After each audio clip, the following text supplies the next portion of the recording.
Hari ini kita akan mempelajari kondisi perekonomian di daerahku. Aktivitas ekonomi adalah kegiatan yang dilakukan manusia untuk memenuhi kebutuhan hidupnya. Jenis aktivitas ekonomi: pertanian, perikanan, perkebunan, perdagangan, perindustrian, jasa, layanan, pertambangan, dan peternakan.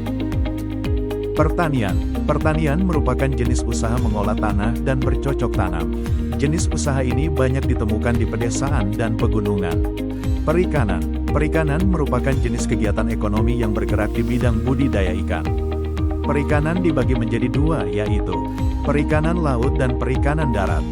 Perkebunan. Perkebunan merupakan kegiatan penanaman tanaman di suatu lahan. Tanaman perkebunan meliputi tanaman musiman dan tanaman tahunan. Perdagangan. Perdagangan merupakan kegiatan ekonomi yang menjual barang dagangannya kepada konsumen, pembeli untuk mendapatkan keuntungan. Perindustrian. Perindustrian merupakan kegiatan ekonomi yang mengubah bahan mentah menjadi barang setengah jadi dan bahan jadi. Perindustrian dibagi menjadi tiga, yaitu industri rumah tangga, industri sedang dan industri besar.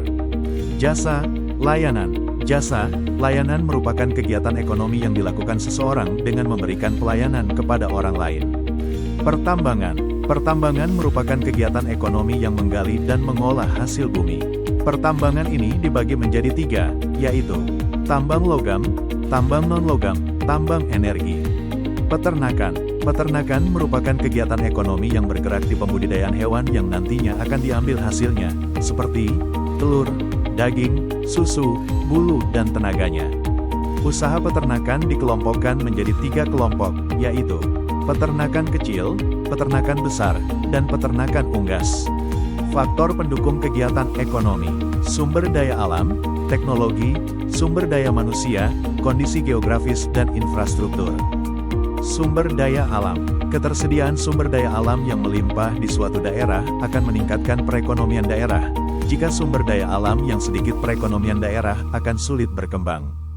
Sumber daya manusia. Sumber daya manusia merupakan faktor terpenting dalam perekonomian. Sumber daya manusia yang terdidik, terampil, dan sehat merupakan kunci utama